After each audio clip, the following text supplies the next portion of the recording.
Hello, everyone. Welcome to BizChicks TV. This is the place where you can find tips and tools to help you do business better. We're here to help you run a profitable business that's fun to run and to take the hassle out of your hustle. And today I'm here with my friend and colleague, Ms. Francine Gregory, real estate entrepreneur and tech diva. I'm Terralina from California Cover Ups, and we are the Biz Chicks. So, welcome, welcome, welcome. We want you to sit back and relax. We're going to be talking tech in easy to understand terms. So we hope you'll join in the conversation. Hi, Fran, what you got for us today? I know we Well, all start with tech history. yep, we're gonna do a little bit of tech history, Okay. and okay, we should be joined shortly by TJ. Dr. Oh, Tachi is out on a shoot, and oh, good so for her. she may be jumping in, but if she doesn't, We'll do catch what up. makes you money first. Okay. Yes. All right. So this week in tech history, woo! January 13th, 2000, Microsoft Chairman Bill Gates steps aside as chief executive and promotes company president Steve Ballmer to the position. Gates would stay on as chief software architect until June of 2008 before finally giving up the day-to-day responsibilities at Microsoft. Gates is still Microsoft's chairman of the board. Um, and I think a lot of times the people, when they create stuff, they didn't want to be the ones in the management minutia. They like doing the tech and you know Creating. creating. Creators are creative. Yes, Hmm. creatives create. Yes, you're right. Okay, January 14, 1914, the first car to be built on an assembly line was completed on that day, and that was a Model T Ford. So before then, apparently they were not on an assembly line. I wonder where Ford really got that assembly line from. Did he get it from sitting around watching his mom cook and she took everything out before she started and lined it up as she needed it? I mean, it's They, such a basic concept. right, you and it's So you don't have to walk across the kitchen with a cup full of sugar and come back, get a cup full of flour, come back and get the eggs. You know what I'm saying?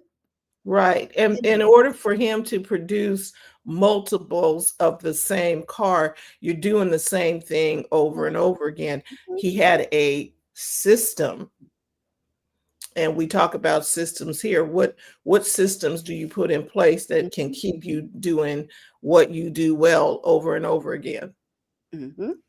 Do you have an assembly line? You Okay. have a system that you can duplicate. Mm-hmm. Hmm. Uh, then the okay. Um, January 14th, 2005, the European Space Agency's Huygens probe lands on Saturn's moon, Titan. This was the first landing ever accomplished in the outer solar system. Mm-hmm. Okay. January 14th, 2009, an internal memo from Steve Jobs announced that he would be taking a 6 months leave of absence until the end of June 2009 to allow him to better focus on his health and to allow the company to better focus on its products without having the media speculating about his health. And it was later revealed that he required a liver transplant. Mm-hmm. Mm-hmm. That would be a distraction, you know what I mean? A Yes. distraction from the company if every time you talked about a product, well, you're talking about the CEO and, you know, Is he going to be there when it launches? What's going on? yeah, Can he focus? Is he focused? That kind of thing. Mm-hmm. yeah.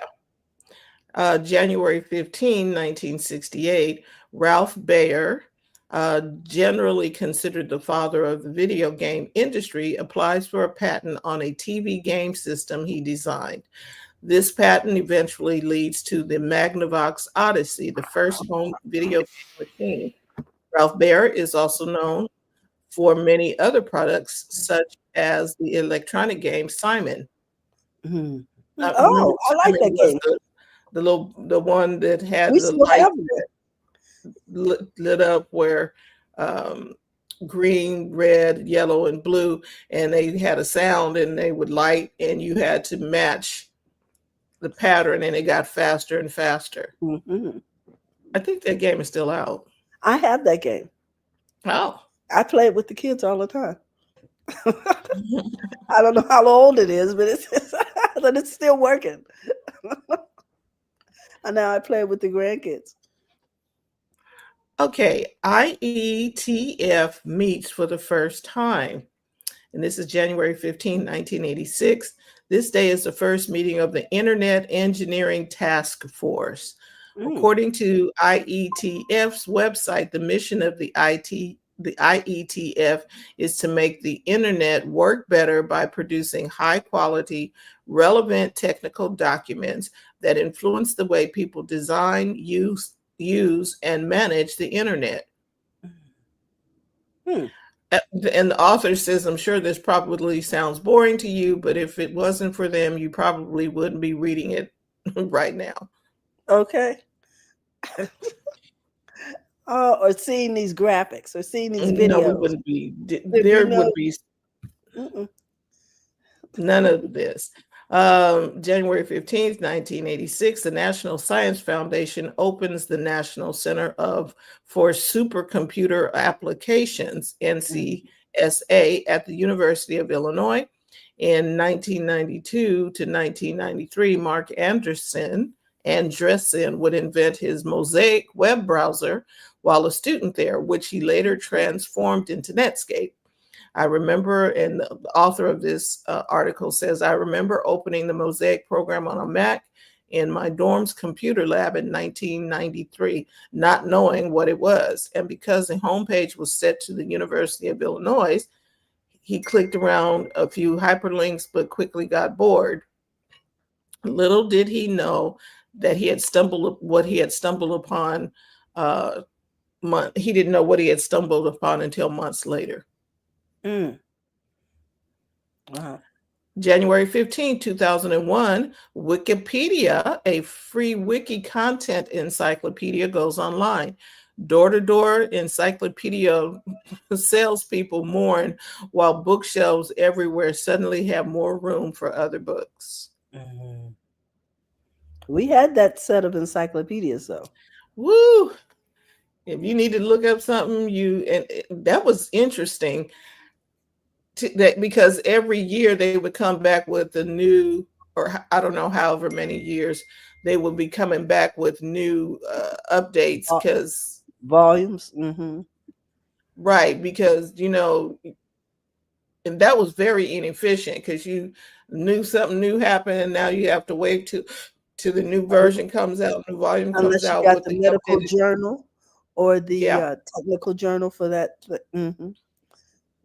And now with it being online, you can just simply they can just simply go in and make the update without uh, a lot of hustle and bustle. You had to reprint it, and it was on, what was it, hardcover with Mm-hmm. leather like. Okay, it was a lot to go do But all it was that. also something new at the time. It was the latest and greatest at the time, right? Right, and now we have another new latest and greatest, and as you'll hear us talk about technology is anything that makes an activity easier. So now So now you I didn't have now to go out in you the snow to get the information for my book report. I was a happy kid, okay? yeah. So so now it's easier to pull up data and stuff, and it's gotten easier and easier and easier to pull up data and check facts and write reports, all kind of stuff.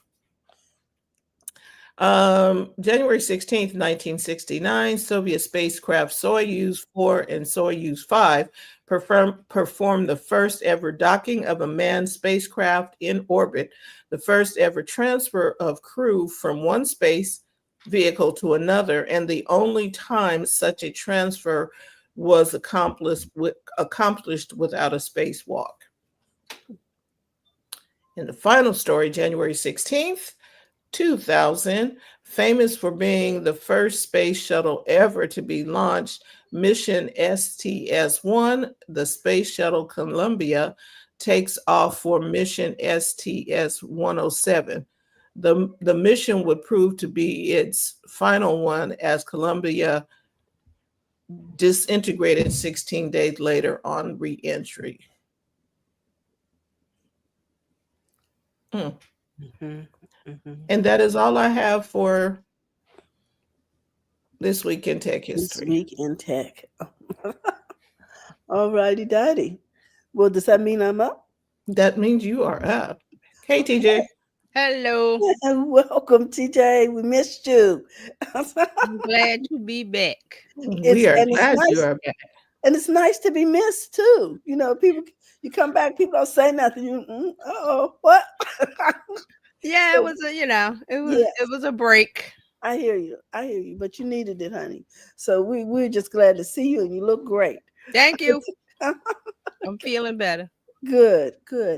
I wanted to talk about two things that came up with Tesla that I think I may have mentioned one last week, but I'm going to go back over this and see if they will allow us to show this video that I got from YouTube. We want to give them the credit. You might need to. Anyway, let's see what happens. Okay, I want to start with this tiny house video because I think this is a real update. Okay, hold on. Who is it by? Okay, let's see. Adam Tech. Okay, I don't know, man, but we'll see. Okay, we'll see what happens. If not, I can talk about it. Tech features and sustainability at a fraction of the cost of traditional housing. Full screen. But what makes this tiny house so special? From cutting-edge solar technology to innovative design, and I think we get is set to disrupt the housing market. Why is it so affordable, and how soon can we expect it to hit the market? Stay tuned as we dive into all the details in today's coverage. What makes the Tesla tiny house a game changer? The Tesla tiny house is meticulously designed to maximize efficiency without compromising comfort. Measuring approximately 20 feet in length, 8 feet in width, and 13.5 feet in height, it offers 160 square feet of livable space, a size comparable to leading competitors like Escape Traveler and Tumbleweed Tiny Homes, whose models range from 160 to 280 square feet. 200 square feet, but often at significantly higher price points of $50,000 to $70,000. Tesla's offering redefines the category with cutting-edge design and advanced features that set it apart, delivering comparable functionality at just $15,789. Inside, the floor plan is a masterclass in space optimization. The living room seamlessly transitions into a fully equipped kitchen, featuring energy-efficient appliances such as an induction cooktop, a compact refrigerator, and smart storage systems that utilize every available inch. The bedroom accommodates a queen-sized bed with integrated storage drawers, while the bathroom includes a water-saving showerhead, a high-efficiency toilet, and a vanity equipped with Tesla's smart mirror technology. Compared to similar models from Tumbleweed, which often lack such integrated features and rely on bulkier traditional furniture, Tesla's layout feels more expansive. Multifunctional furniture, like collapsible dining tables and concealed storage, contributes to a 30% improvement in usable space efficiency compared to competitors. Structurally, the Tesla tiny house is built to withstand extreme conditions. It adheres to stringent standards for hurricane and earthquake resistance, capable of withstanding winds up to 120 miles per hour, 193 kilometers per hour, a notable improvement over the 90 miles per hour standard most tiny houses meet. The foundation incorporates advanced anchoring systems to ensure stability even during severe weather events. In comparison, competitors like Tiny Heirloom often use basic anchoring solutions, which may not perform as effectively in extreme conditions. Tesla's materials are similarly robust. Reinforced steel frames and weather-resistant composites ensure a lifespan exceeding 25 years, 20% longer than the industry average of 20 years. The house's construction employs high-grade, lightweight materials, such as reinforced steel and weather-resistant composites, engineered for superior insulation and durability. These materials not only shield occupants from extreme temperatures, but also reduce energy consumption. Tesla's insulation performance exceeds R24 standards for walls and R30 for roofs, compared to the industry averages of R13 and R19 respectively. This results in heating and cooling cost reductions of up to 40% annually, according to Tesla's estimates. Escape Traveler models, in contrast, often use standard insulation, which can lead to higher energy costs over time. Tesla's proprietary solar panel system is seamlessly integrated into the roof, paired with a Powerwall battery capable of storing up to 13.5 kilowatt-hours of energy. This configuration allows the house to operate off-grid for up to 3 days under normal usage conditions, a notable improvement over competitors like Escape's Vista model, which typically relies on external generators for extended off-grid living. The solar... Did you know that Amazon has a $50 million... Yeah, so while this is running, let's get back. We can stop it there. To power lighting. I think so, because I just wanted to point out that this house is $15,000. They have one that starts at $6,000 and some odd. I mean, $6,000 some odd dollars. So you can get one even under under $7,000. And so I thought that was really interesting. You know what I'm saying? Right. That's a game changer in terms of how much you have to pay. And with all that we've lost here in California, I mean, people could at least get into temporary shelter. Right. This house goes up in 60 minutes and can be put together by 2 to 3 people. We have the capabilities. We just need to use the powers for good and get about doing it, because if you cleared off your property, your lot, if your lot is cleared off your lot, you already have the sewer system, you already have the electricity, you have everything already on the lot. You just tie into this. And this is designed to function until you do tie in, because it can be mobile or it can be fixed. You could anchor it down. So while people are going through whatever they're going through with the municipal utilities, they can actually sustain themselves on or off the grid. It has water tanks and, it's self-sustaining. The other one I wanted to show you was, because Elon's got some stuff going on here, is that, yes. I just... Want me to just talk about it? Yes, please. Okay. So the Elon Musk has come up with a $15,000 recreational vehicle. Now, recreational vehicles can run what? Hundreds of thousands of dollars. This one has a long range. It's compact. Of course, it's not the size of a bus like some of the RVs are, but it's a standard camper size. And so, can we put that link in the chat? I think so. Let's see. We can put this link in the chat. Here we go.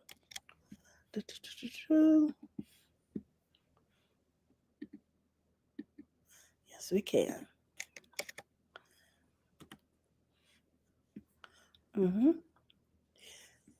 And I can show you a picture without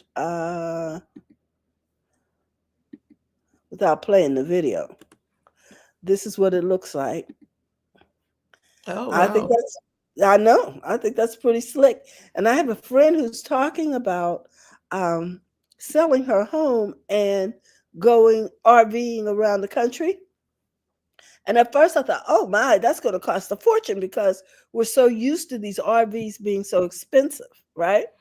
Right, because 15,000 the RVs, they were almost the price of a home. right. You know, in many states, it's the price of a home. So I was like, oh wow, is she gonna be able to do that?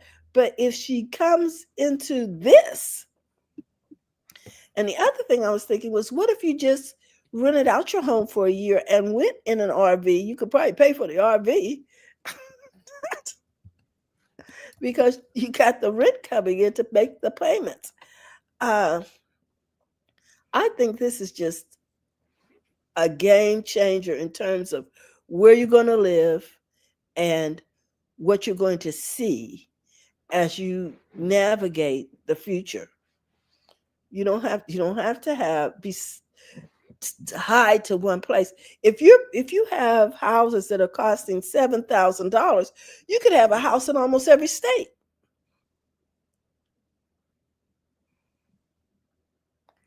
Wow. And so I know. So to me, these things are game changers. And what it does is it says to the competition, you're going to have to come up with something better.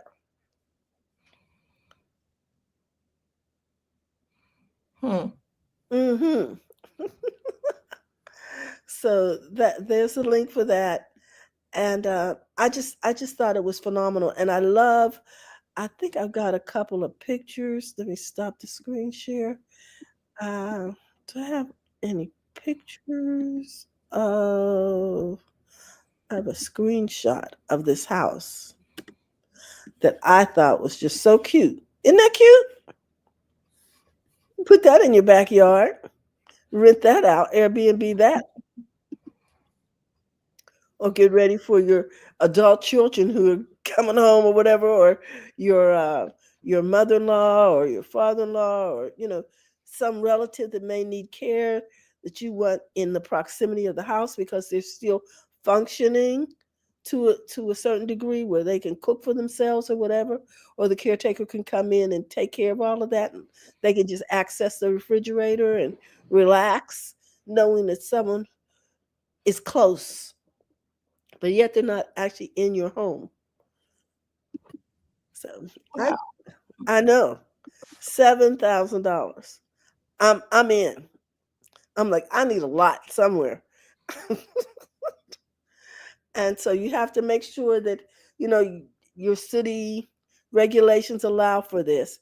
They are anchored down. They have these pillars that anchor down into the ground so that you can actually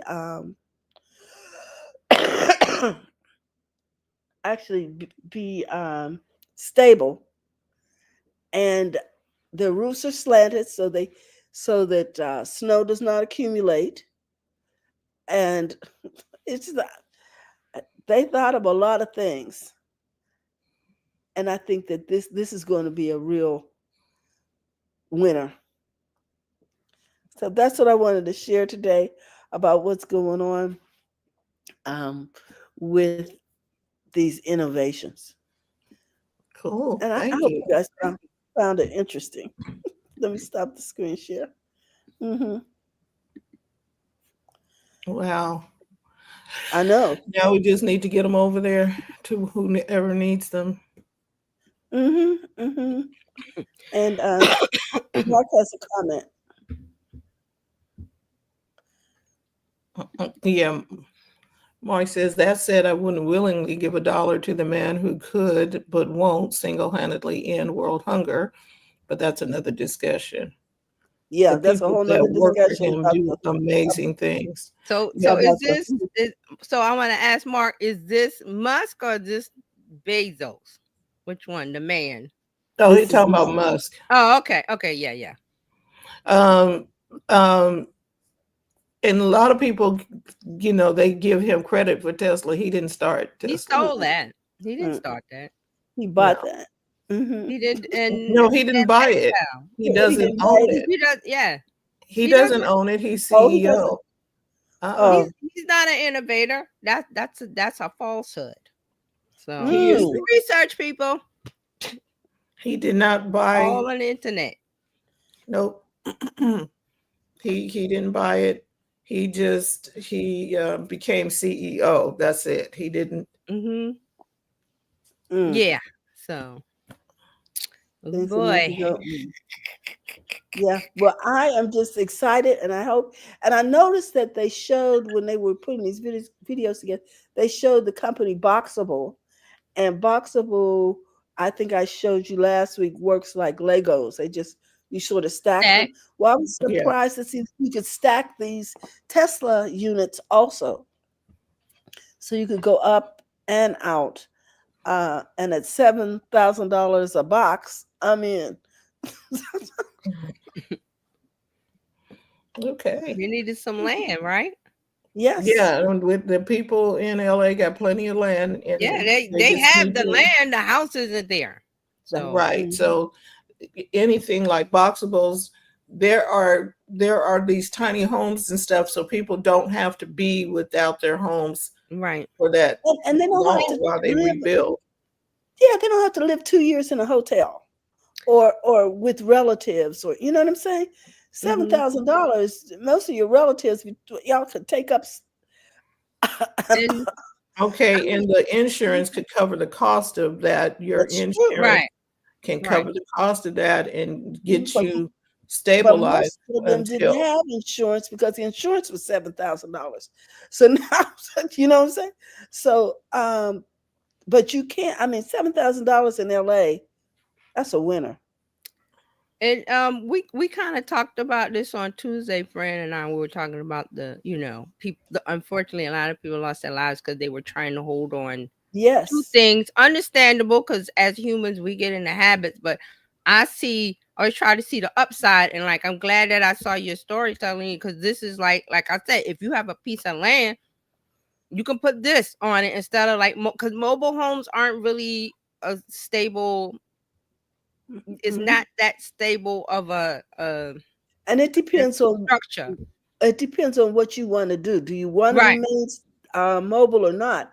But it's talking about the fact that their pinnings are better than others. Right. So you could pin it and then unpin it, I guess. Right. And see, here's the thing about having the land, and like you said, living in a hotel, get one of these while you decide what to do. And maybe you might want to have this as a permanent structure and think about, and we all have to do this because it's environmentally sound, of reducing our footprint of making and buying things. We're, as humans, we are so, and Americans especially, so attracted to things, or attached to things. So some of the things that we have, we don't really need. We're just attached to it.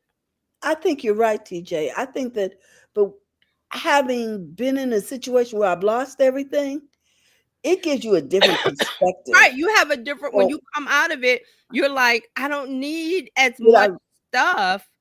And I hate that this happened for people. I'm just saying this is not the way to do it, but this is an opportunity to think about, okay, I want to have less things, because less clutter or less things or less material things can make me feel better spiritually. And that definitely better reduces spiritually opens it opens up your whole world to possibilities of things. Because I heard Steve, I'm not gonna get this right, but Steve Harvey said something a long time ago about his mother or grandmother said something about a car in a garage and getting a new car. And his mother said, well, you're not gonna get a new car when you got the old one on blocks in the garage, up space. And he said that opened up his mind to, if I want new, I have to make room for the new, because I'm not going to get those things. And I'm not, this is a tragedy. I'm just saying people lost their lives, but now it is an opportunity to say, okay, we need to rebuild our lives and honor what happened, but we've got this land. TJ, you and I work for the government. You Right. know FEMA's going to come in there. The first thing they They want to already do, gave Biden already gave the $700-800. So but what they want to yeah, do is, in right. a lot of these cases, the first thing they do for temporary housing is mobile homes. Right.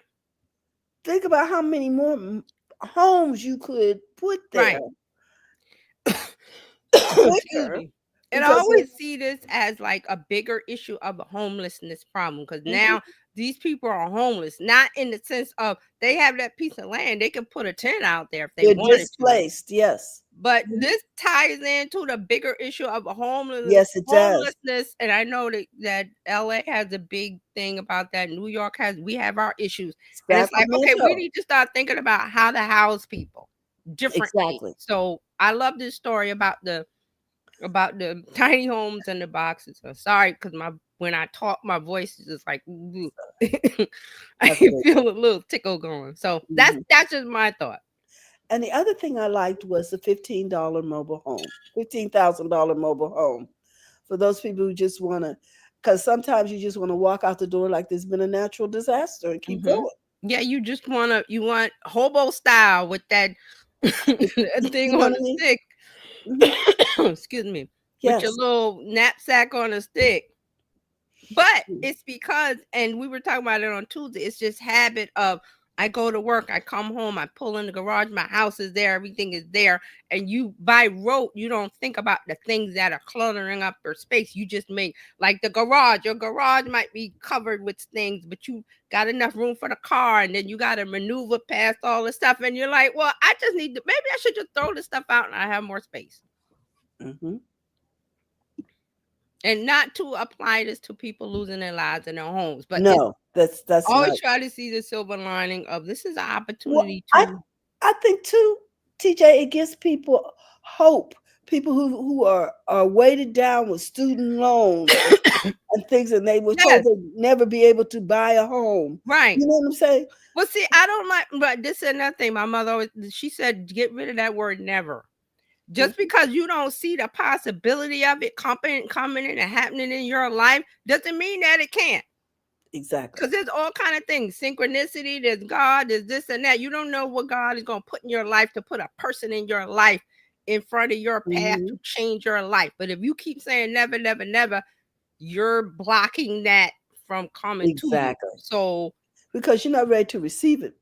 You know what I mean? Mark has a comment. Yes, he does. The ability to house people is not the problem. It is the will to do it. Again, another story and with several complex elements. Amen. Because, this is America. We do stuff. We are used to doing stuff. You know what I'm saying? And getting it done. And here's a possibility to put houses together in 60 minutes. Come on. And you got all these volunteers handing out water and everything else. Come on. But see, the issue is, and I think, isn't there going to be like a live aid type of concert? I think I read something where the musicians are putting like a live aid thing for donations. And I'm like, that's great. But I always think about the original live aid years ago. It was supposed to end hunger in Africa. Remember that? I think it was the 80s. And I'm like, what happened to that money? No telling. No telling. I love that they're doing things. I want the money to go to where it's supposed to go, and I want it to end whatever the idea. I want to see some outcomes, like the end of cancer, the end of how long have we been running, walking, jumping, wearing pink? Come on. Right. Y'all know. Not to say that those things aren't great and to stop. I'm just saying I want to see the goalpost. I want to see us reach that goal of ending hunger in Africa, or ending homeless, or doing this, or do whatever the cause is. Because people like the cause, but then they forget about it. Yeah. Yeah, I get it. Okay, so that's what I have for you. And okay, Mark has another comment before we start. Okay. I would also say that the 60-minute assembly estimate did not use my installation assembly abilities as the example. No, Mark, but there'd be 3 or 4 people working on it. But see, that's what I'm going to say. That this is an opportunity for a business adventure or somebody having to set up and install the home if you don't want to do it. And also, this is a jolt to the economy. They need to figure out how to mass produce these things really quicker. Yeah. Because now there's a serious need and market for it. And I wonder if they did anything with the whole situation in Puerto Rico, but that's a whole nother story. That's a see. We could one. No, one comment not goes going down into that the rabbit hole. I'm passing the torch to you, TJ. Okay, I'm ready. I'm ready with some social media news and updates for the week. Okay. And matter of fact, some things just came out. So For real. Oh yeah, there was some Supreme Court stuff like 30 minutes ago. So we'll get into that. Okay. Yeah, with TikTok. So yeah, so let's start with Snapchat. I always start with them. Snapchat has launched a new campaign to highlight the creators and how people can find creative original talent in the app. So it's called Find Your Favorites on Snapchat. And it's they've got like a video and all kind of things to facilitate how you find things on Snapchat, how you use Snapchat, how creators can create content on Snapchat. Why? Because of TikTok. Because of TikTok. So and we're going to get to that in a minute, but because there's going to be this vacuum of an app, there's an opportunity for the other apps to step up the game and say, hey, we got this, we got this, we got that. So Instagram has done some things. Snapchat has some things. So here's a quote from Snapchat. We offer all kinds of ways for our creators to find success on Snapchat. Our efforts to support creators have contributed to the number of creators posting content growing approximately 50% year over year, Q3 2024. Excuse me. We have reported the total time spent viewing content on Snapchat is up 25% year over year. And Spotlight reached more than 500 million monthly active users on average in Q3 2024. Now, Spotlight is they have different feeds in Snapchat. Spotlight is their TikTok-like feed where you have videos that show up like TikTok. So that's their Spotlight. So Spotlight has put out this PR push. Hey, TikTok goes down, come over to Snapchat. So we'll see. But that is what Snapchat is doing. Excuse me. Now, before we get to the whole TikTok thing, I want to talk about Threads. Threads has announced that they might let you add music to your posts in the future. So they are working on a prototype. The option to add music to posts. That's already on Instagram and Facebook, but now they're thinking about putting it on Threads. So it hasn't been tested. Some of the reverse engineers that look at code say, oh, Threads is doing something. So, they really can't do anything in secret anymore because there are people that know to look for the code. So, this may be a thing. It's a prototype. It's not even a testing. It's a prototype. But I always say if it's done, it's meta world. If it's done on Instagram, it's done on Facebook, Messenger, or WhatsApp, it's going to come to Threads. So just, if that's something that you like, it may come. Let's see, one more. Instagram. So this one came out today. Instagram will show your friends what reels that you liked. There'll be a new section in the Reels tab that will display what videos your friends have engaged with. So this was announced by Adam Mosseri today. I have not gone to his Instagram. He puts up videos saying what's what. So he says users will be able to see which friends has liked a video. This is something that they did back in 2019 called Instagram Activity Feed, and they got rid of it then. So here's the quote. We want Instagram to not only be a place where you consume entertaining content, but one where you connect over that content with friends. So in this new feed, you'll be able to see which friends have liked a post and which have left a temporary note on a reel. So again, this is all for TikTok. They're trying an opportunity to get, people need to go somewhere. Now, we talked about Red Note on Tuesday. We're going to talk about it again, but let me get one or two more before we get into the whole TikTok kerfluckle, whatever's going on. So ChatGPT is now letting you do something called tasks that lets users schedule future actions and reminders, like reminders and to-dos. The feature is rolling out to Plus teams and Pro subscribers. An attempt to make attempt to make the chatbot into something closer to a traditional digital assistant. Think Google Assistant or Siri, but with ChatGPT's more advanced language capabilities. Tasks will work by letting users tell ChatGPT what they need and when they need it done. So, things like you want a daily weather report, a reminder about, to pick up milk or whatever. So a lot of these voice assistants do that. So they're putting that in ChatGPT now. It's to schedule one-time or recurring tasks. So this is all for Plus, what is it? Plus, Pro, Plus Teams and Pro subscribers. So remember, Pro is at $200 level, which I already said nobody, you really don't need that unless you're like a mid-sized company with, you got hundreds of employees, but you don't really need it because you can just get by with the free or the Pro, which is the $20 a month. So that will be in beta. So if you have Pro, take a look and see if you have it. It will be called 40 with scheduled tasks in the model picker, because there's a drop down where you can change between the models. So it'll be 40 with scheduled tasks if you have it. And so beta. And so with Apple Intelligence incorporating ChatGPT into its system, yes, it's going to make Siri a lot more efficient. Right.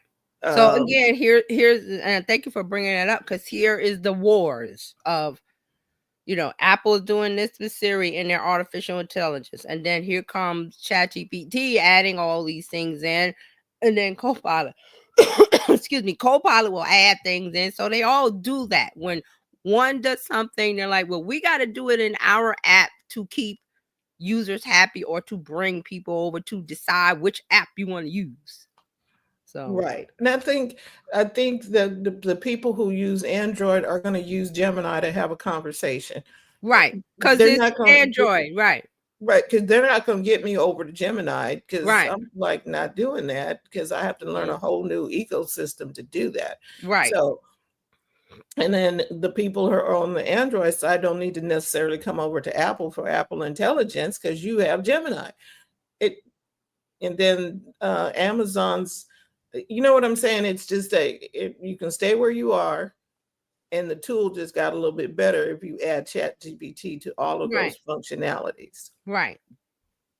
Let's see how we're getting. I think I said this before in the early days, that it's going to be where you're not even going to recognize that it is ChatGPT or this or that. It's just going to be, here's my assistant that does X, Y, Z. And you see, they are marching closer to that, where you tell your assistant to do this, to do that. And Apple definitely is doing that with the integration into their ecosystem, where it's not going to be called anything. It's just going to be, assistant do this, assistant do that, set my reminder, give me the things we do now. So it's going to be that, where you won't have to decide, well, do I like ChatGPT or do I like Copilot or do I like Gemini? It's that way now, but it'll be in the future. You'll just do things, because that's where I'm doing now. We talked about this too, where I'm like, I just use it for everything now. If I have a thought, if I want to have a conversation, if I want to ask an opinion, I say, hey, what do you think of this? And it tells me. And then I go and I either back and forth and say, hey, fix this, fix this, refine this, take this out, do that. It's like a back and forth with a person. Right.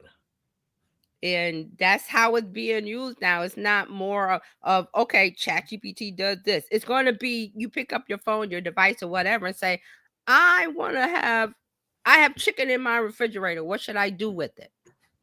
And it just tells you whatever the thing or device. Your fridge will probably tell you that. Mm-hmm. Mm-hmm. Wow. Yeah. Yeah, your fridge will have. I it said this in the beginning. ChatGPT will be everywhere. Not ChatGPT, but the process of an assistant based on a bot, based on AI, based on this inside of every device. So we won't have to figure out things. So you mean computer, create me Yes. a milkshake? We're gonna Yes, be in Star Trek. Yes, Star Trek. Being on a hologram deck. We talk about the Jetsons, and when they wanted something, what did they do? They punched the button and it came out, or Rosie did it, or it just did things. I think it's great. I do personally. I think it's a blessing. It's great. Because we ain't got to go out to the river and pull in the water with a bucket. Right. So and if you don't, I'm going to tell you, for doing, and I'm looking at it for business applications. I know there's going to be a health application, which is really helping excuse me, with research of cancer drugs and this drugs and that drugs. AI is definitely helping with that. But I mean, in your personal life, because today I woke up and I was working on, I said, I want ChatGPT to take my Tuesday show and chop it up for me. And I don't want to do anything but say, here's the transcript. I worked on that today. So it tells me from this point to this point, cut that out. Here's the caption. Here's the hashtag. Here's what you say. It even told me the thumbnail, the text to put on the overlay, everything. So all I got to do is plug in the transcript. And Fran and I were talking about that on Tuesday about you can get a transcript from your Substack, because Substack allows you to upload audio podcasts and it will translate that. And there are other tools like Otter AI will do some things. There are other couple tools, but all I need is a text transcript, and I'm not going to sit there and listen to an hour show and write every word down.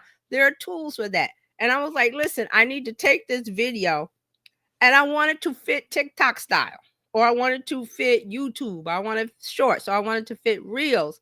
And it will do that for me because I asked it. And then here's another thing we talked about. We talked about a lot of stuff this week, but if you're not sure of the prompt, ask it. Is this a good prompt? Can you improve it? It will say, yes, I can improve it. And it will. So that's what I mean, the process of it doing. So when you get to, home from work and you have chicken in the fridge, chicken breast. I buy chicken breast all the time. I'm like, what do you do with the chicken breast? The skinless, boneless. I'm tired of this. I'm tired of that. I could go to my fridge and say, I got chicken breast in there. What should I do with it? And it will tell me. Oh, this, and it won't give me like 100 recipes. It'll say this is the best recipe based on your preferences, because it will know if I like breadcrumbs, or if I want butter or olive oil, or I want to fry it or bake it or air. It will know those things for me. We're gonna get there. If you don't believe it, we're gonna get there. Because your phone does that now. You just have to ask it. Excuse me. So the possibilities are endless is what I'm trying to say. And that is scary to some people too, where, and I brought this up where I talked about that we were at the abacus. Is it abacus? I'm losing my words. That we did math on the Chinese and then we went to this, and now we used to use calculator. I remember when calculators in school was a big thing. It was a big thing. It was big. And it then was required. Right. And then my daughter goes to school. They use their phone. So that's what I'm saying. It's like the steps between A and B. We may do 10 things today and we have to think about them. Whereas the AI, it will take one step and it will do the thinking for us. That's a scary thing or a good thing. Okay, yeah. Mark says, let me know when the refrigerator takes that chicken, comes up with the recipe and cooks it. Hey, fridge, call me when dinner is ready. That'll happen too when they make a device that's a fridge and a stove. Exactly. It's called the food replicator on the hollow okay, it is. It will be they will probably be able to put a convection oven in a fridge or a microwave in a fridge. I would not be surprised. And all you have to do is load it. It'll slide it over the whole 9 yards. Jetson. Yeah. Okay, look, because they have again, combined. They've combined the washer and the dryer into one unit. it is. How I know this is because remember when the Instant Pot was a big thing years ago, and then the air fryer. Now they have it where it's an air fryer, Instant Pot, this is this, that, this in one. You just turn the knob to air fryer. You turn the knob to Instant Pot. You turn the knob to crock pot. Yes, you do. Where years ago you had to have an appliance for this, an appliance for that, and you had to have 5 appliances. Now it's one. Wow. So you're right. Somebody that makes refrigerators is going to decide that people are going to want this thing, and they will. You will. You will, because you'll have your food delivered Instacart or however it comes. You come home, your chicken is in the fridge, and you can probably program it before you get home with your app or however we do it. Hey, I'll be home in 30 minutes. Do the chicken, do the this, do the that. And it says, okay. Mark said, let me know when technology can fold a fitted sheet. That we're gonna need some robots for that, Mark. And again, that's gonna be a thing. It's gonna be a world where, and it seems scary, but if you think about the possibilities of this, frees up your time to do more creative things.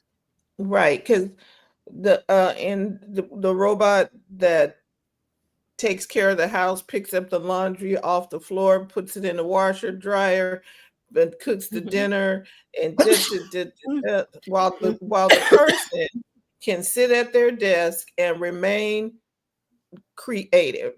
You will not have to, I need to run to the store, or groceries have been ordered, or I need to do such and such. It's already done. Yeah, your to-do. That's what I was saying about this ChatGPT putting in the to-dos and the reminders. Is this a natural progression? We need them to create the device, that actual physical device. Now I know every time my daughter comes home from work, she picks up something at the foot of the stairs. I'm like, what is that? She has ordered it, right? Whereas, it definitely solves the problem of what's for dinner. Right. Oh my gosh. People are so tired of hearing that question. So this is where tech is going. Yeah. Now, is it going to be 100% correct? I'm not saying that, but it's going to do things. And we as humans already have the knowledge of what it's supposed to be or what it's supposed to look like. Because remember, AI images, they mess up the hands, but we as humans go, excuse me, the hand is not supposed to look like that. I was working on some things last night, and a lady on a computer, on a phone or whatever in the street, and AI put people in the background walking in the street. One man, his leg was going this way and his body was going that way. But that's how AI put it together. I was like, well, that's not right. I can't use that. Or I could use it, but I would have to do some editing to remove that man from the background. But see, that's what AI does. AI doesn't know what that leg is supposed to be together. It was one here, and then one of the lady's hands was looked like it was broken and twisted. But that's how AI does it. For now, it does it. For now, it'll get it together. And how I know this is because it's all mathematical coding. It's all based on math and science. It just has to be refined, figured out in the formula of X plus Y equals, algebra, all that stuff. So, all right. So we've digressed a little bit. So, did I mention Blue Sky? No. Okay. Let's talk about Blue Sky. Blue Sky is getting its own photo sharing app called Flashes. So an independent developer is building a photo sharing app for Blue Sky called Flashes. It is soon to be launched. It uses the same technology for Blue Sky AT protocol and has been built using code from the developer. He had an earlier Blue Sky client called Skeets. SKEETS. Now, when this Flashes app is launched, it could it's connected to open source decentralized apps like Mastodon, Blue Sky, and different things built on this new protocol. So the developer says this is not meant to be an Instagram clone, and it won't be the same as Instagram. But I was trying to figure out, well, what do we need this for? So okay, mobile phone popping. So it says Flashes will support photo posts of up to 4 images and videos of up to 1 minute in length, just like Blue Sky. Excuse me. Users who post to Flashes will also have their posts appear on Blue Sky, and comments on those posts will also feed back into the app, just like it was another client, and it will support Blue Sky direct messages. So I was trying to figure out why we need this. I don't know. Who asked for this? Thank you. Who asked for this? So the developer said he wants to launch a video-only app, also called Blue Screen. Stop. Yeah. Just put down the codes. Yeah. To So stop. he's a mad scientist.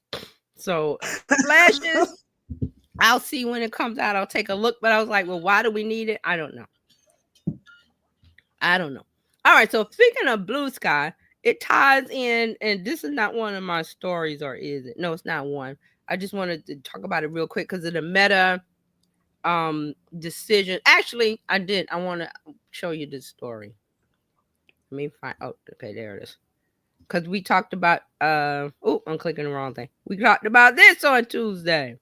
I just want to bring it up about Meta getting turning to community notes. Yeah. Yeah. So I saw this story. So because of Meta's decision, people are boycotting or something on January. There's supposed to be something the week of January 19th where you're supposed to go dark on. I don't know.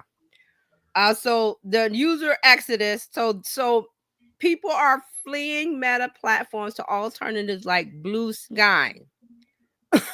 No, we're not. Sorry. No, we are not. We talked about it. You can say that, but no, we are not. Right. So what this story, the reporter of this story did, they said they reviewed hundreds of posts and comments across various social media platforms that said users would delete their Meta accounts, stop posting, or boycotting the company in response to the changes. So they're saying Google searches for deleting Facebook and Instagram have sharply increased. They didn't give us the numbers, but it's the same as when people left X and they started searching like, where can they go? So one of the places is Blue Sky, but there's lots of talk about deleting and this, that, and the other. And I was like, not really. Not really. So that gets into Blue Sky. And then I've personally been on Threads and seen some people talk about fan base. I think I saw some posts from what is his name? Isaac Hayes the third, the owner or whatever. He was mad. Excuse me. He was mad about Blue Sky getting all of this infusion of cash, and why don't they give it to him or his fam? I don't know. Because your neighborhood is sketch, dude. Oh yes, so because of that, I saw some other people that are following Threads were saying that one person didn't say fan base, but I knew who they were talking about. They said, I went to that app. I already had it before. I went into it again, and now I see the same thing that we said. I tried to give it several tries, and this person confirmed what we said, that it was not ready for prime time. Nope. So the founder crying about why nobody's coming to fan base, why he's not getting money. He said he's doing another seed round or something. I don't know. But you cannot cry about why you're not getting something. That means that your product or service is not serving the need correctly. Is a mismatch. Something is The wrong. cookies don't taste good. Or maybe you need to expand your audience to the people that are happy with it. Well, no, because find more people over there that like it. Pete, I'm telling you, the cookies don't taste good. That's Yeah. and It's like people are having coming. two houses next to each other having a house party. One house party got everybody, the other party got 3 people. The one party with the 3 people going, why are they over next door? Go over there and find out. Maybe they have a better food selection. Maybe their music is happening. Maybe they got a celebrity. Maybe the popular people at school or whatever it is, that party is happening. Yours isn't. So don't sit in your house with your 3 people and go, well, why are they over there, and get mad. Or go find 3 more people just like y'all. Look at your party. Why aren't people showing up? Ask yourself. There's an answer. So I think I saw him. It was a video of him ranting about Blue Sky. And I'm like, dude. And that's not what you do. Dude. That's not what you do. When you can't be ranting about the other platforms. Fix yours.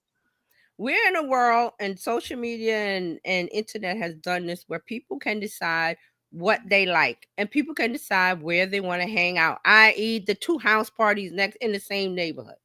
Why is one popular and jumping and the other one isn't? You got to ask yourself why one party got the nerds and one party got everybody that's popular at school. Ask yourself why. That's an answer. Now, he doesn't want to focus on the answer. He wants to get mad at us because we won't support a Black-owned app. I don't support things because it is a community-based thing. Because I'm part of that community, I should automatically. I was like, no, dude. I gave you 3 chances. My community is not monolithic. I gave you chances. It's not like and this person that we didn't have a conversation. I just saw their post on Threads. This person said the same thing that we said. They said, oh, I downloaded that app last year or whatever and forgot about it. And because of the we're leaving Meta to go to, so the person said, well, I went back to it and immediately remembered why I didn't like it. And then people chimed in the responses with the same thing. It's not ready. It's not ready. It's not ready for me to come over there. I shouldn't go over there because we all look alike. I'm not doing that. No, he was like, oh, that's why I didn't come.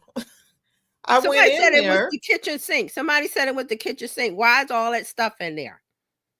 So I was gonna get it. I could go back and respond to like I did it and did it up, but I was like, I'm leaving it.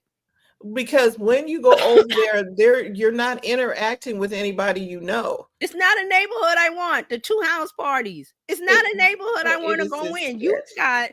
You've got chained up pit bulls, and you got a car on blocks, and you got sketchy looking people in your yard. But you want me to come over for the barbecue, the cookout? Nah.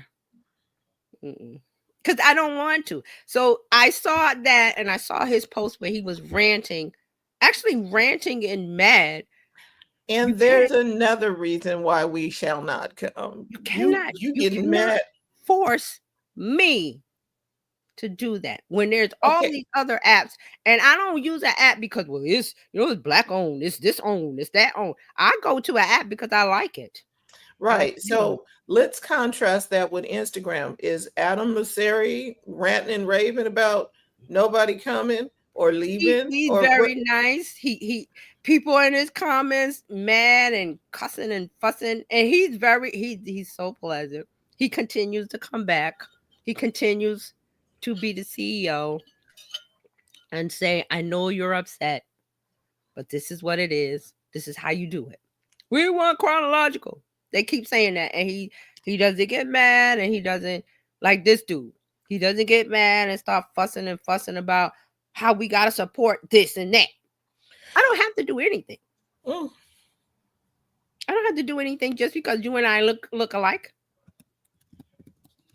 We had the same skin tone. No, give me something that will make me leave Meta. Nobody has done that yet. Because, like I wanted to show you this article from NBC News that there it is. Somebody has done the investigation of, and I said 2 words on Threads, Cambridge Analytica, I think it was 2018 or something. No, was it 2016? Yeah, I think it was, but these people, they're not going nowhere because they are comfortable where they are, and they'll let it blow over, and they will still sit right there and just like, We oh. already went through this. They were going to leave when the first time happened with 2016 and the voting and the this and the that. They were going to leave. Pitchforks, delete. Here we are, 2024. Didn't Facebook got bigger? Meta got bigger, 3 billion users. It's just how it is. Now, I'm not saying that Meta is correct, but I always tell you, these apps are companies. They get to do what they want. Oh, wait, what? Because we're not paying for them. It's not a charity. It's not a nonprofit. It's like, this is my stuff. I can do what I want. Meta Corporation is a for-profit business. They operate as for-profit. Doesn't make it morally right. Zuckerberg has to curtail and appease the new incoming administration, because the new administration will set rules that will affect their bottom line to the corporation, to the corporate, the shareholders. It's all about money. I didn't say that was right. That's just life. So you have a personal decision. Do you want to leave Meta? Okay, leave. Nobody's stopping you. But don't browbeat me because I won't come to your party. I don't want to come to your party. And it has nice features. We just can't get past the front gate. I tried. Well, all I know is I paid good money not to have to interact with some people over the course of my lifetime.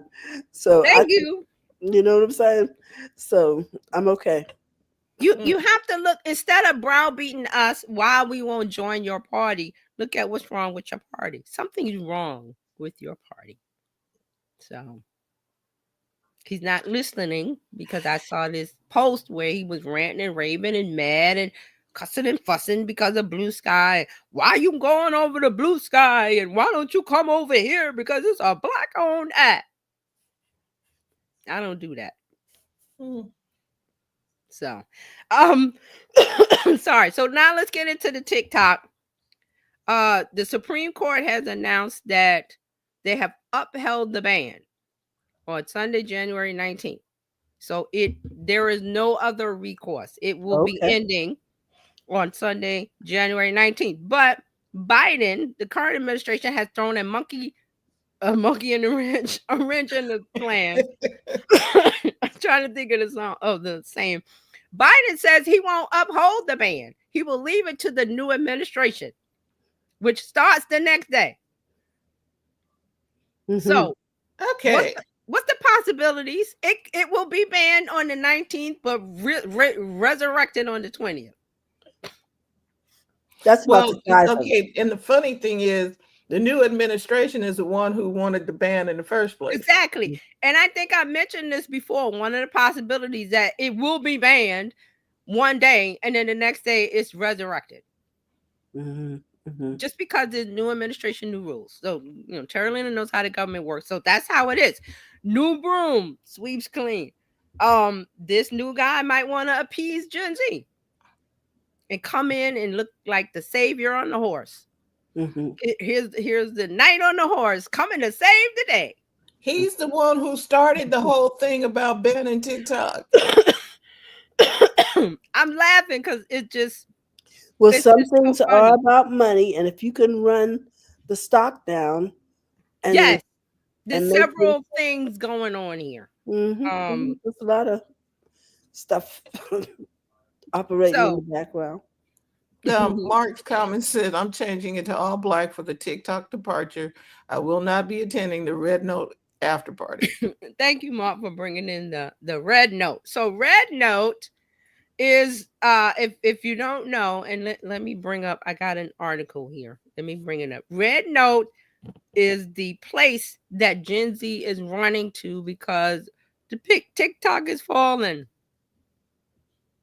So it's called Red Note, but the real name is Zhao Hongshu. It's in Mandarin. It's all Chinese. It's not English. Mm-hmm, mm-hmm. So, excuse me. So people have been running over there. The name in Mandarin translates to Red Note in English. It's an Instagram-like app which also supports video connection. It's a popular app in China. It has 300 million users. Has some similar qualities to TikTok.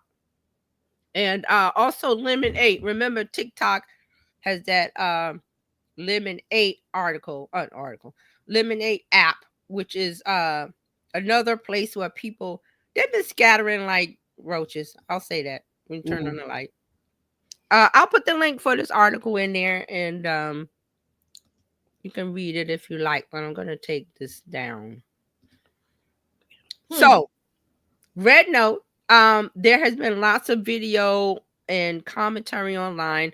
Some lawyer looked at it and said Red Note has a irrevocable terms of service, something about if you sign up and all your content belongs to them, all that. But Gen Z doesn't care. They don't care. They've been signing up for this thing. There's another story about Duolingo. The downloads of Duolingo have gone up like 200% in this week because they use Duolingo to translate what is being said on in the Red Note. Because it's China. China, they're not English speakers. Well, some are, but the language is Mandarin or Cantonese or regional stuff. So you download this Red Note and there's no English. Well, there might be now, but when they were downloading it, it wasn't. So they didn't even know what they were getting. They didn't care. And these are the same people who were spying on us through TikTok. Yes. Exactly. Yes. So now remember, ByteDance, they have more than one app. They have TikTok, they have CapCut, they have Lemon 8, I think a couple other. All those are banned. Oh, so they went after the whole thing. Oh. Okay. Wow. Yeah. So that's what's going to happen. They're saying this is the language of the bill. It says the term foreign adversary control application means a website, desktop application, mobile application, augmented or immersive technology application that is operated directly or indirectly through a parent company, subsidiary, or affiliate by any of ByteDance Ltd, a subsidiary or successor to an entity. So there's a legal language. So anything that's owned by ByteDance is over for one day. If now Biden threw something in there, Biden said I'm not going to ban it, so it might still be up. That's what I'm thinking. I don't think it's going to go away. And then he's putting he's putting this thing in the new administration's lap. Here you go. You do. The new administration started this whole roller coaster ride. I think we need to be a little more cautious after all of that wonderfulness happened with those devices over it in the war. Getting into these things can be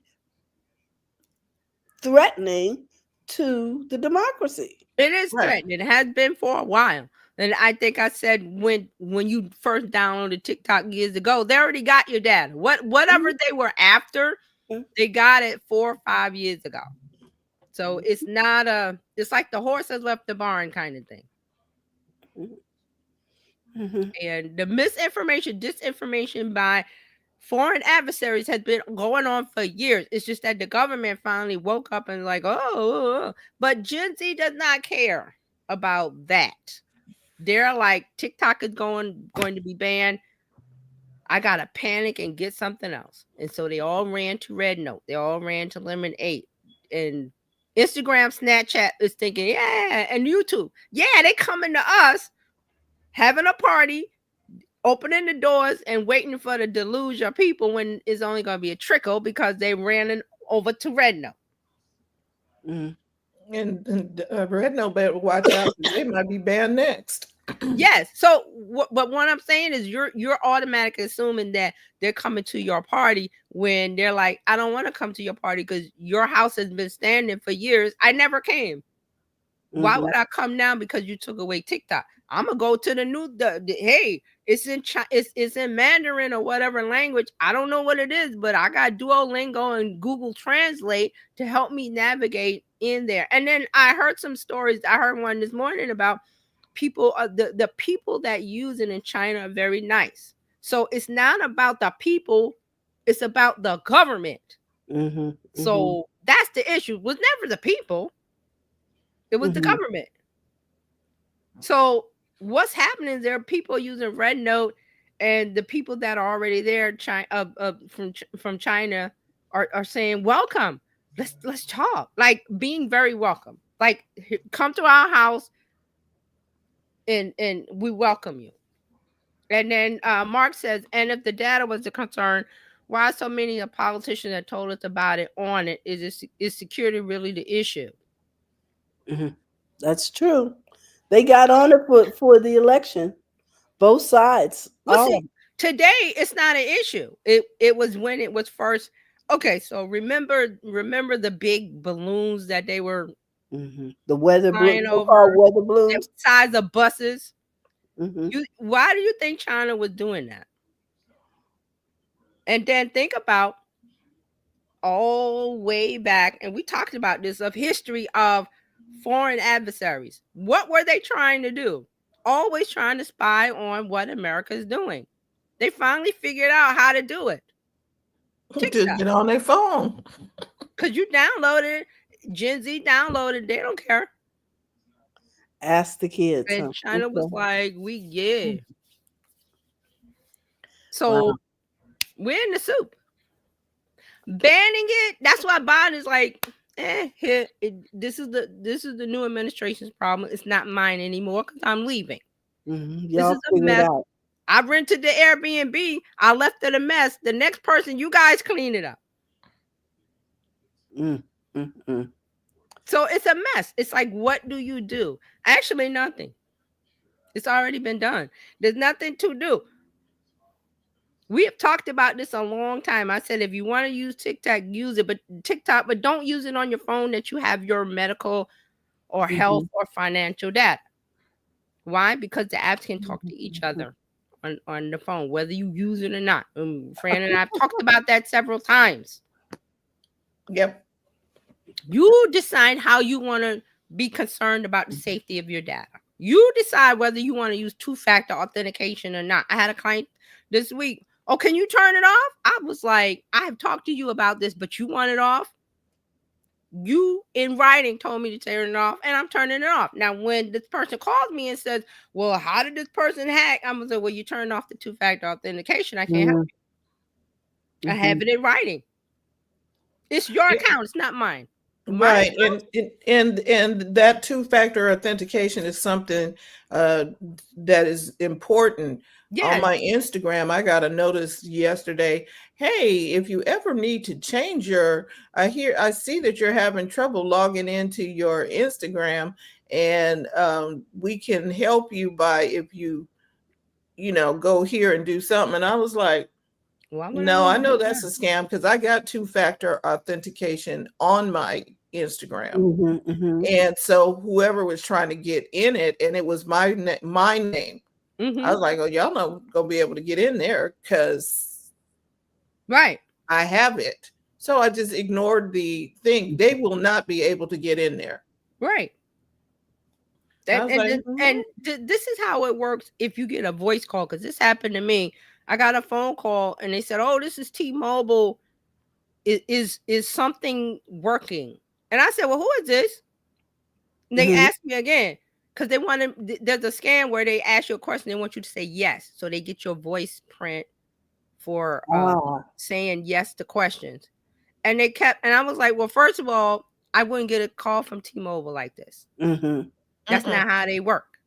So I was like, who is this and what do you want? And then after they didn't answer my question, I hung up. Because I'm like, I know how T-Mobile is going to reach out to me. It ain't going to be, oh, is your service working?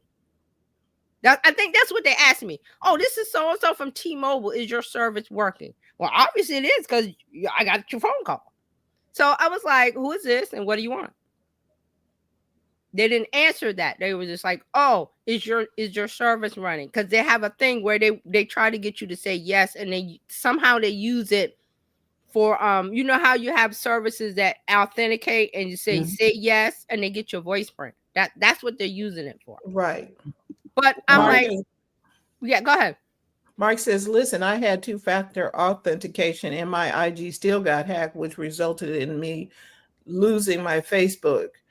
Now I don't miss it, but still. Here's the deal. There's several types of authentication. There's SMS and there's the Google Authenticator. When you use the Google Authenticator, that is a more secure than using a text message. Because there's my authenticator, I have an app. Right. You use the app and it cycles through codes every 8 seconds, maybe. Yep. And you got to be fast putting them codes back in. Yes. If you try to get in, you be like, wait. Now, if you do SMS with other options, those are not as secure. The most secure 2-factor authentication is a hard device. I don't have any, but it would be like a USB drive. Those are the most secure types. It's a physical device that fits in your hand. The next one is the third-party app, Google Authenticator, and I think there's another one. Authy. Yes, and it cycles through codes. Blah, blah, blah, blah, blah, blah. It just keeps blah, blah, blah, blah, blah, blah, blah. And when you need one, like Fran said, you got 8 seconds, 6 seconds, 10 seconds to put it in. Anything else is not secure.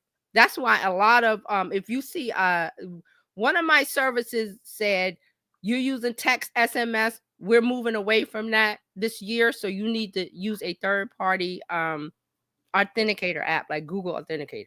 I was like, bet, I already use it. But I saw a lot of that. We're moving away from text SMS because that is a less secure. So, excuse me, I don't know what you use, Mark. If you didn't use the app like Google Authenticator, it's not secure.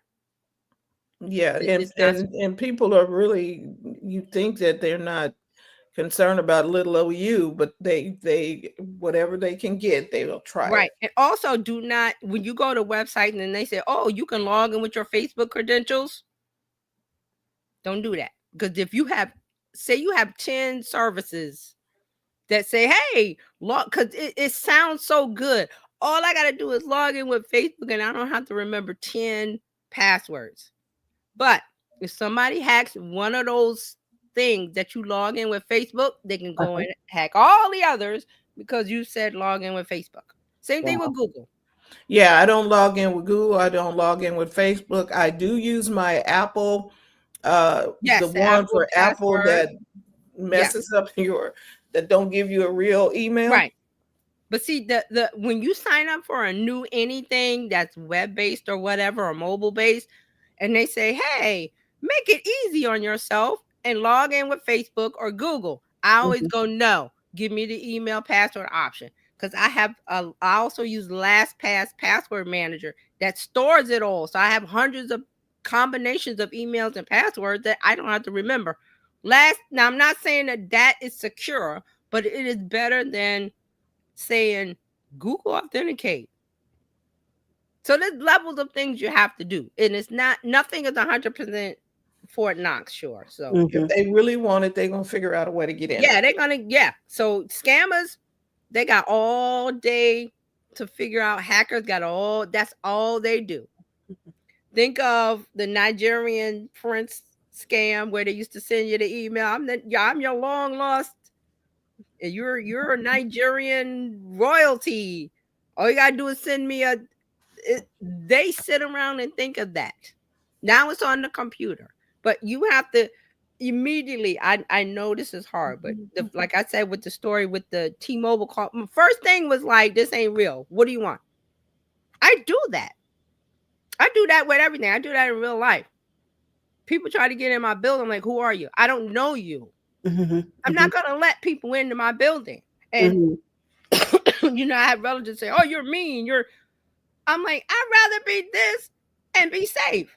Now, if it's a neighbor, I will say, excuse me, I didn't recognize you. And they're like, yeah, whatever. But it's for the safety of everybody in my building.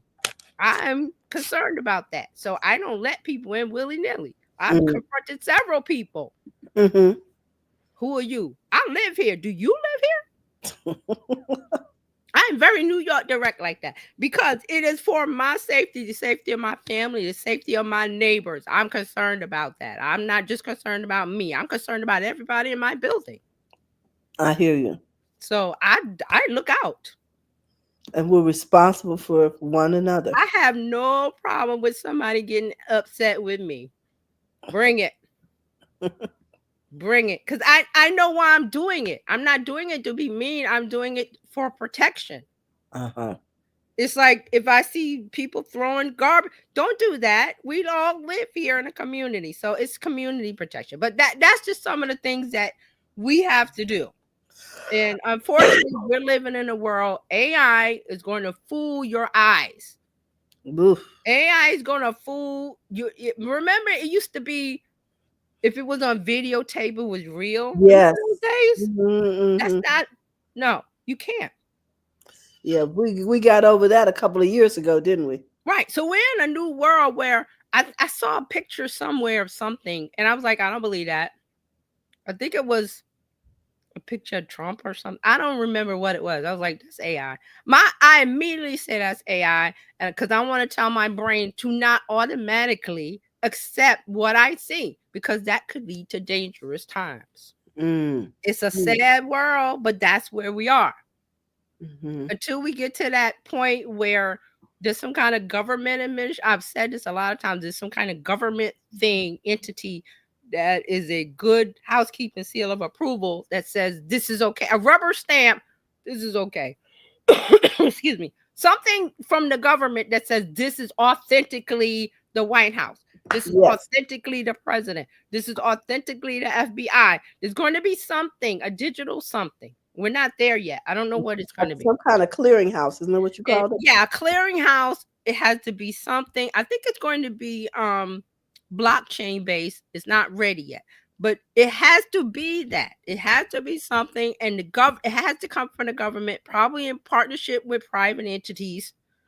But because we're at the point where you can't trust it, you can't trust what's being put on the internet. And some people are willingly, and I'm like, okay, now you got to retrain yourself. I got an email, I got a phone call saying this is, this is Con Ed, this is T-Mobile. I'm like, prove it to me. Because an official entity will have a way to prove it to you. It's like having a say. You would tell your kid a safe word. If there's an emergency, I gotta pick, or I send someone you don't know, they will know the safe word. We need that. Because we're in a time technology wise where things can be, your eyes and ears can be fooled. Because we're in a world where technology can be real. I've been doing, all this time working on images. I was working on images yesterday, trying to do real people, like business people, and it looks real. It doesn't look fake. The hands are real. They don't, how they look shiny and artificial. Not the tools today. There you go. I've used some on my Instagram. You can't tell that they're not real people. They look real because the tools are evolving. So it's going to get to the point where it will fool us, and that's a scary thing. But I'm just saying, as hackers have the ability to fool us, there will be alongside of it, running alongside of it. Hey, don't trust it. Don't trust it. It's not real. So I'm hoping for that. So there's a new world with technology, and I don't want anybody to be afraid of it. Well, thank you for saying that. For that last sentence right there. Don't be afraid. Don't be afraid. Think of Star Trek, holodeck, and all the things that we were talking about. Jetsons and all of this. Minority Report is another one where we were doing, all kind of technology stuff to holograms and to catch criminals and catch the bad guys. So all these things are working together for our good. If it's dark, it's gonna be light. That's just how it's designed. Yeah. So let's use all of those tools for good, people. Yeah, stay educated. I hope that's why you're watching it. Stay educated. We try to educate. We try to bring you this is what's happening. Like today, the TikTok, this Supreme Court said, hey, the ban goes through, so TikTok, but what happens? So things are always changing. So just keep informed. So, guys, stay vigilant. Yeah. Stay vigilant. Remember, we're here to help you run a profitable business that's fun to run and to take the hassle out of your hustle. So when TJ gives us these what do you call them? Traffic signs. These warnings, guys. What danger, Will Robinson? Don't ignore them. So with that, we want to remind you that we're here every week, and if you're looking to connect with TJ, you can find her at terryjohnsononline.com/information info. Pardon me. Yeah. Or your whatever platform you like to hang out at. Terry, just search for Terry Johnson online. One word. I'm there.